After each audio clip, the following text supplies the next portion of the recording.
আমরা জাতীয় নাগরিক পার্টি এনসিপি এই ঢাকা বিশ্ববিদ্যালয় এলাকায় অবস্থিত এই তিন নেতার মাজার এবং শহীদ শরীফ ওসমান হাদির কবর জিয়ারতের মাধ্যমে আমরা আমাদের নির্বাচনের আনুষ্ঠানিক যাত্রা এই ঢাকা ৮কে কেন্দ্র করে শুরু করছি। প্রিয় সাংবাদিক ভাই বোনেরা এবং প্রিয় দেশবাসী, আপনারা জানেন এই ঢাকা বিশ্ববিদ্যালয় এলাকা থেকে 2024 সালের গণ অভ্যুত্থানের অগ্নিপাত শুরু হয়েছিল।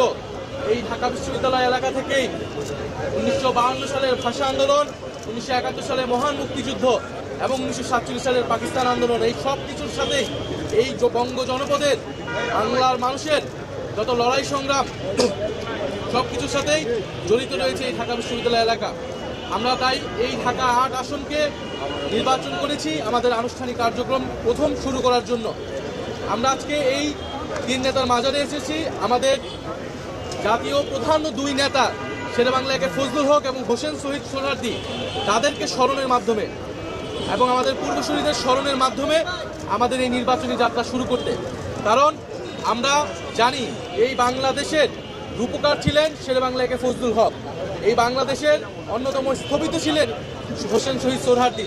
শেরেবাংলা ফজলুল হক জমিদারি ব্যবস্থার বিরুদ্ধে লড়াই সংগ্রাম করে তিনি বাংলাদেশকে এগিয়ে নিয়ে গেছেন, বাংলাদেশের কৃষক শ্রমিক সাধারণ মানুষের অধিকারকে রক্ষা করেছেন। একইভাবে ফ্যাসিবাদী ব্যবস্থার বিরুদ্ধে লড়াই সংগ্রাম করে আমরা একটি নতুন বন্দোবস্তের দিকে এগোচ্ছি। অন্যদিকে হোসেন শহীদ সোহরাওয়ার্দী এই বাংলাদেশে গণতন্ত্রের ভিত্তি স্থাপন করেছেন। 24 গণ অভ্যুত্থানের পরেও আমরা বাংলাদেশে নতুন করে গণতন্ত্রের ভিত্তি স্থাপন করছি এই নির্বাচনের মধ্য দিয়ে। এবং আমরা অবশেষে যাব শরীফ ওসমান হাদি, আমাদের জুলাইয়ের অকণ্ঠ সৈনিক, আমাদের জুলাইয়ের সিপাহসালার আধিপত্যবাদ বিরোধী লড়াইয়ের শহীদ সৈনিক শরীফ ওসমান হাদি, তার কবর জিয়ারতের মাধ্যমে আমরা এবারের নির্বাচন যে আমাদের আধিপত্যবাদ বিরোধী যাত্রা, আমাদের আজাদির যাত্রা, সেই যাত্রা আমরা শুরু করছি শরীফ ওসমান হাদি ভাইকে ধারণ করে স্মরণ করে।